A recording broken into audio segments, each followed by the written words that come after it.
Donald Trump को घेर लिया इस्लामिक नाटो ने। अरब देशों के ऑफिशियल ट्रंप के साथ इजराइल की कड़ी निंदा कर रहे थे। ट्रंप ने तारीफों के पुल बांध दिए मुस्लिम देशों के लिए। जी हाँ दोस्तों, यूनाइटेड नेशन एक ऐसा मंच जहां दुनिया भर के ऑफिशियल देश आते हैं और पंचायत करके दुनिया के देशों का क्रिटिसाइज्म करते हैं और इस एक मंच पर हर एक देश की आवाज सुनी जाती है। दोस्तों 23 सितंबर को यूनाइटेड नेशन के अंदर इस मंच के ऊपर एक बड़ा इवेंट हुआ, 80th सेशन शुरू हुआ और इसी सेशन के बीच मुस्लिम देश भी आए और अरब इस्लामिक समिट जो हाल ही में हुआ था कतर के अंदर, वो सभी मुस्लिम देश ट्रंप के साथ एक मीटिंग करने के लिए बैठ गए। ट्रंप दोस्तों दुनिया के सरपंच बने हुए हैं और सरपंच होने के नाते वो दुनिया की जंगों को रुकवाने का काम कर रहे हैं और अब तक उन्होंने 7 जंगें रोक दी हैं, ऐसा डोनाल्ड ट्रंप कह रहे हैं। और इसी के बीच इजराइल और गाजा की वॉर को रुकवाने के लिए भी ट्रंप ने खुशखबरी दे दी। दोस्तों सबसे पहले तो सेशन के अंदर तुर्की ने इजराइल की बड़ी झाड़ लगाई।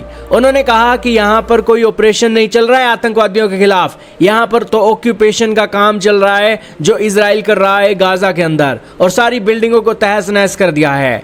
तुर्की के एक राष्ट्रपति एर्दोगन की ये बातें किसी तीखी तलवार की तरह चल रही थी अमेरिका और इजराइल के अंदर, क्योंकि इजराइल ने ये जो बिल्डिंगें गिराई हैं अमेरिका के बॉम्बों से गिराई हैं और ट्रंप के 7 महीने हो गए हैं शासन के अंदर, तब भी दोस्तों ये मिलियंस ऑफ डॉलर की एक जो फंडिंग होती रही है बम्बों से और ये बम्ब से जो बेकसूर लोग एक मारे गए हैं। तो ये एक बातें हुई। तो फिर दोस्तों दूसरे ऑफिशियल आते हैं इंडोनेशिया के। इंडोनेशिया दुनिया का सबसे बड़ा मुस्लिम देश है और उसने दोस्तों अपील कर दी कि 20,000 इंडोनेशिया के सैनिक गाजा के अंदर जाने के लिए तैयार हैं, बस ये जंग रोक दो। दोस्तों उन्होंने संस्कृत भाषा का एक शब्द भी उकेरा जिसके अंदर उन्होंने कहा कि अब और जंग नहीं चाहिए, अब चाहिए ओम शांति शांति ओम ओम। और वो शांति की बात कर रहे थे और भारत का ये एक मंत्र है और इन्होंने इस तरीके के मंत्र से एक मुस्लिम देश होने के नाते एक ये बात उकेरी।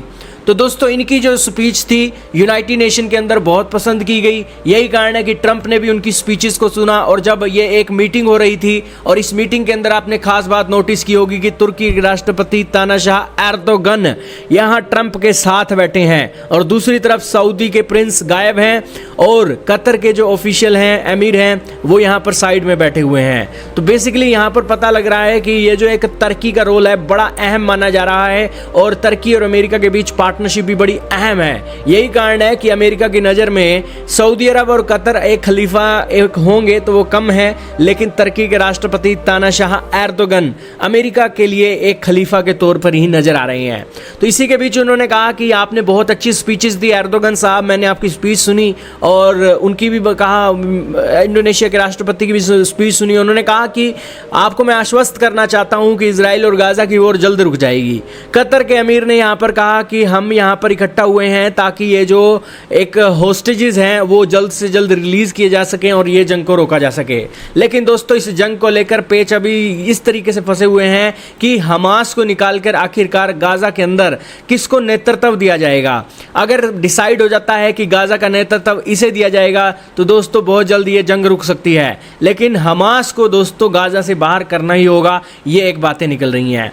अब दोस्तों आपका क्या मानना है कमेंट सेक्शन के अंदर बताइएगा। लेकिन सबसे बड़े इस्लामिक देश ने यहाँ पर इजराइल की सुरक्षा की मांग करके सबको चुका दिया और उन्होंने कहा कि यहाँ पर एक जब शांति होगी तब इजराइल की सुरक्षा की भी जरूरी है और सारे मुस्लिम देशों को इजराइल की सुरक्षा की गारंटी लेनी होगी और इजराइल को मान्यता देने के लिए भी कदम उठाना चाहिए।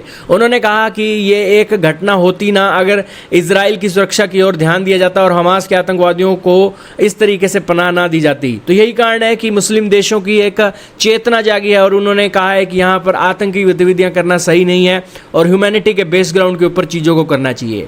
लेकिन दोस्तों ट्रंप साहब भी इजराइल वाले भी इन्होंने देख लिया कि मुस्लिम देश सीधी उंगली से घेर नहीं दे रहे हैं तो उंगली को टेढ़ी करके गाजा के अंदर जब तबाही मचाई तो दोस्तों मुस्लिम देशों को भी अब ह्यूमैनिटी की बातें याद आ गई हैं।